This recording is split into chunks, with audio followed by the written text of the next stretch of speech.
Hey guys, this is Brandon. Thought I'd do something a little bit different today. I'm going to play a live game, but it's going to be a 15-minute game. So, Casey just explained some of these guys have been doing that recently, and I kind of like it. It's more a bit of a slower pace, a little bit more commentary coming in. So, looks like we're playing a Nimzo-Indian here. White has some options here. Yeah, that's one of the moves. I like to play c5 in just about every variation of the Nimzo-Indian. This is called the Rubinstein variation, by the way. White blocks in this bishop for now, but he'll play for e4 later. So this is forcing the exchange. Other possibilities are like the classical with queen c2 or knight f3 is an option. So in the Nimzo-Indian, black gives up the bishop pair and argues that he's going to get some compensation playing against these weak queenside pawns. And the first thing I'm going to do is set up a dark square blockade, specifically trying to keep a pawn on c5 so that these weak pawns on the c file are remain targets for me. And I could play something with a plan like b6 and bishop to a6 maybe, just to complete development and try to put some pressure here on b4. Yeah, I've played this sort of thing, and the idea is to follow up bishop to a6 with knight to a5, just putting pressure here. If you play, I've recently been sort of discussing this with some strong players, and they say that this idea with knight to a5 and bishop to a6, putting pressure on this point here, c4, b4, no, c4. Even with the slower time controls, I'm still going to mess up the square names, but they say that in some variations this can be a little bit slow. This is a strange move. I don't think this bishop is basically a tall pawn here. He should be playing for e4 and trying to get the bishop out on this diagonal. As long as I keep this blockade going here, there's really no life for this bishop in the long run. So I'm just going to extend the fianchetto here and put a little pressure on c4. Queen c2, huh? So he does have some pressure on h7. I'm just going to defend the pawn by making it not a actual target. Yeah, he played e4. I can play e5 here and just sort of block up things in the center. This is kind of a Hubner variation, and if he plays d5, the theory move is knight to e7, and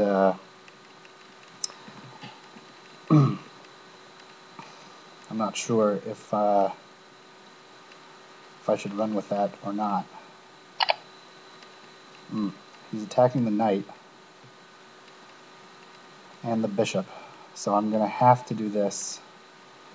Just bring the bishop back to defend the knight. Oh, well, I suppose I could have played knight to a5. But maybe this plan with picking on c4 can come to fruition later. In the meantime, I think that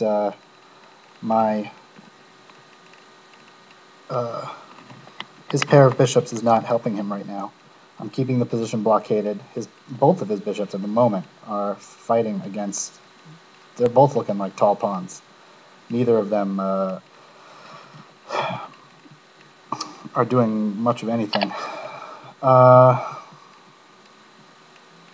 just going to make some sensible moves. Rook to e8 to defend the e pawn, assuming he takes either on e5 or something else. So there's a lot of tension in the center, and I'm not particularly keen to make any exchanges in the center.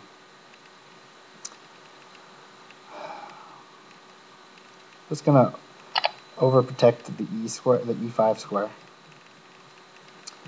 And eventually something's going to have to happen. This pressure on c4 didn't really happen. So at the moment, so I'm not sure what plan really to be following at the moment. I know that my position here is fine just because his bishops are really not doing anything. It's just a matter of coming up with a plan of my own. And okay, so he clarifies the situation in the center. Now should I go knight a5? It just seems kind of slow, so I'm just going to put my knight on e7.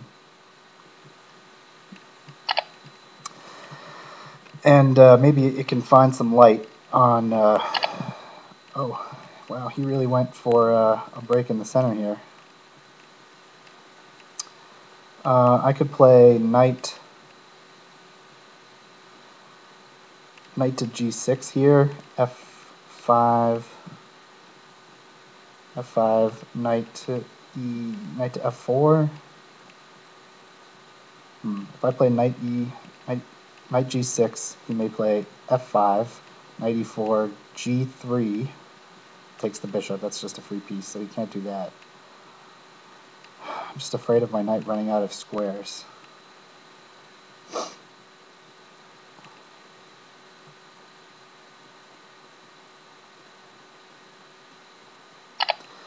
If he captures on e5, that I think is fine, because I got this very nice square on. Yeah, so this is a very nice square for this knight. It's keeping the blockade, actually hitting this bishop, threatening to win it. I don't think that was his best option there. So I'm going to keep this knight here, but my bishop on b6 is not contributing much at the moment. So I'd like to look for some better squares for the bishop. One idea could be bishop c8, g4, h5, f6 to try to target this weak pawn. It seems slow, but you know, this is a blocked up sort of position, and slow play is okay in these types of positions. I think I have a nice blockade on the dark squares going here. He should maybe he could play some kind of plan with involving a4, a5, but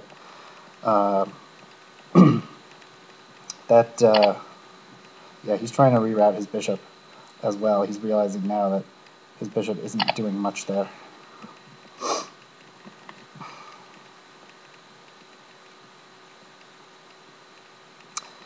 So I do have to be careful of my h6 point sometime down the road. I'm not too concerned about a kingside attack right now. I'm transferring pieces to the kingside, and his queen is sort of over here. It'll take a little bit of time for her to get back. Yeah, that's fine, because this was all part of my plan anyway.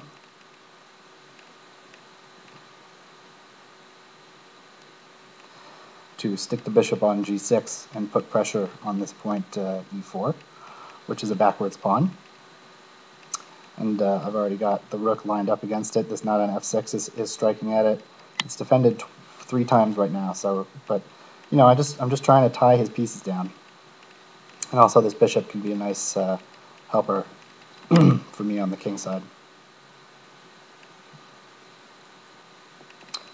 I could try to get queens off the board as well with queen d7. Queen takes, knight takes, probably, is fine. Excuse me. Which knight? I guess the F knight, or the D knight? I'm not really sure, but he needs to find a way to get his pieces. Okay, he's activated this bishop a little bit more on this diagonal, sort of. He could play something like bishop to, excuse me, I really don't know what's going on with my voice right now. Hope I'm not coming down with something. Sorry. Yeah, he's really trying to push on the king side, but this could also be a little dangerous for his king. I've got a fork threat here on f3, so this knight is sort of trapped where it is. This knight is also holding up some pawns here, so he could try to push on the king side and really try to get something going, but I think in this position that would weaken him more.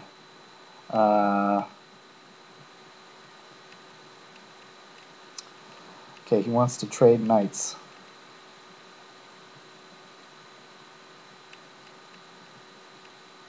But can't I win a pawn here with knight takes, rook takes, and then just bishop takes pawn? Hitting the rook, bishop takes, and then knight recapture, rook recaptures? No, wait a minute. How many pieces does he have defending? 1, 2. And I'll have 3 attackers, right? So knight takes knight. Check. Check. Rook takes.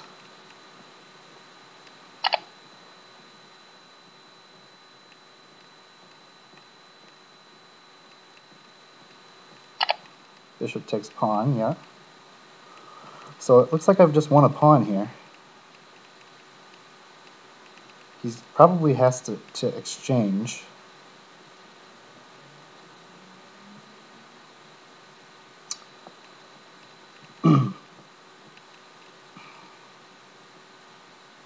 Because I'm attacking the bishop and the rook, and he can't defend both. Uh-huh.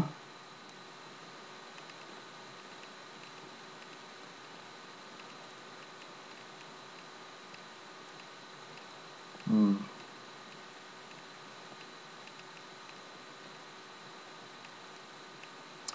This is just a free bishop, isn't it? Bishop takes, rook takes, rook takes, rook takes, knight takes, queen takes. So it's not a free bishop.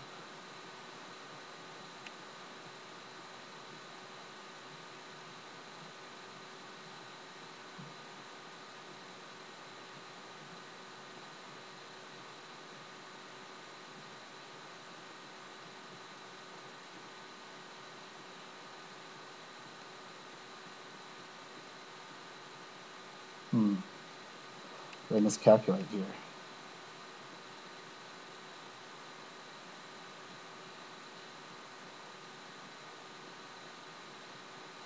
Bishop takes, rook takes, rook takes, rook takes, knight takes, queen takes, check. King up. How do I hold on to this bishop?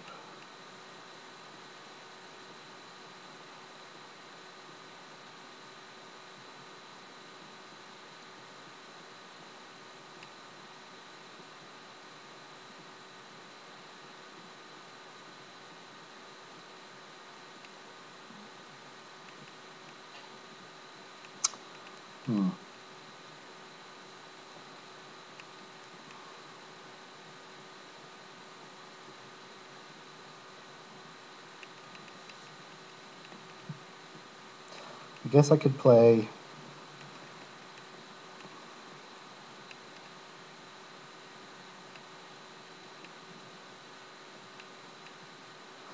I could try b5. If pawn takes b5, then I just have bishop takes bishop. If queen takes b5, then I have rook b8. Is that a solution?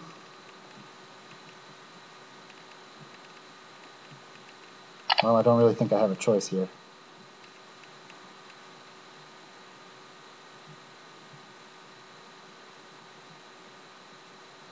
I mean, I guess it's not really a solution because the queen can just go back to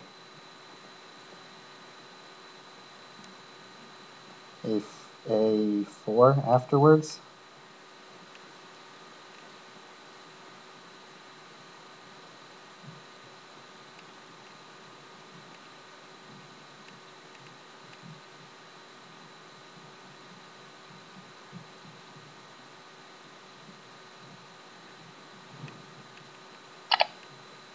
Oof, you let me off the hook there. Now I get away with bishop takes bishop because the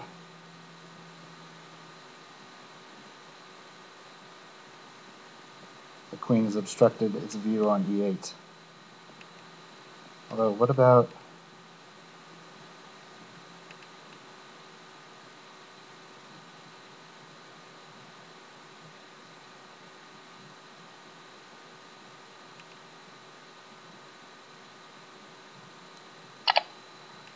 Yeah, that's an idea. But rook takes rook,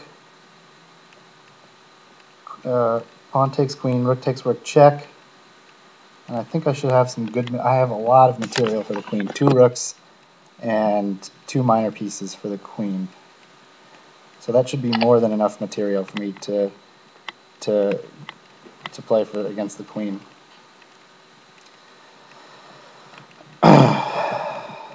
And if he just takes the rook, then I'll just move the queen.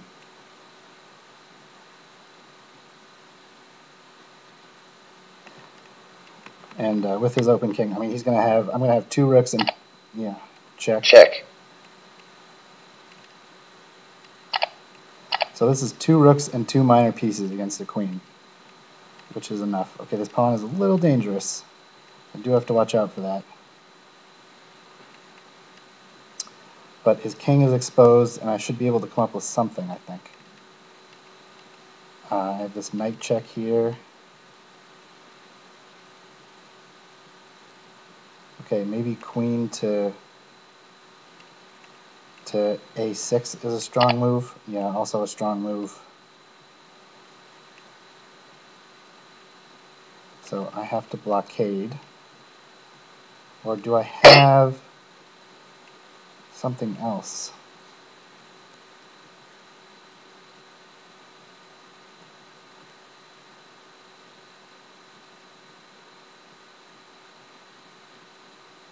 Okay, here he plays queen takes pawn.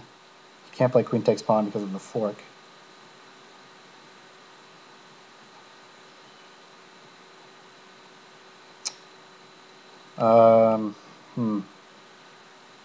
Why don't I just blockade for the moment?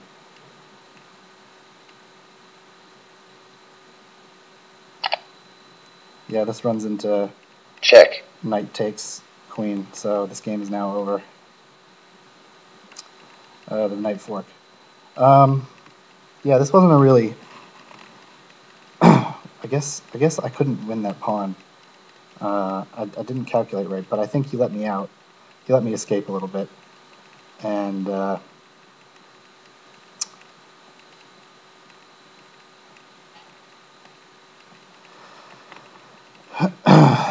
yeah, I mean... Game over. So he resigned. Yeah, just... this move here, I guess, wasn't really possible.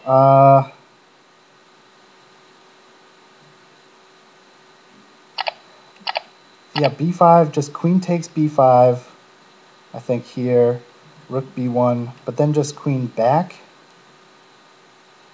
And then I guess I could play rook takes bishop. And rook takes rook, rook takes rook, knight takes rook, rook takes knight, check. So I guess that actually did work out for me. Going back here, I guess this plan, b5, works because, excuse me, if queen takes here, now the only way for him to maintain the pressure on e8 is to go to a4, excuse me, and then rook takes bishop, keeps the piece. So anyway, interesting game, and hope you guys enjoyed it, and we'll see you next time.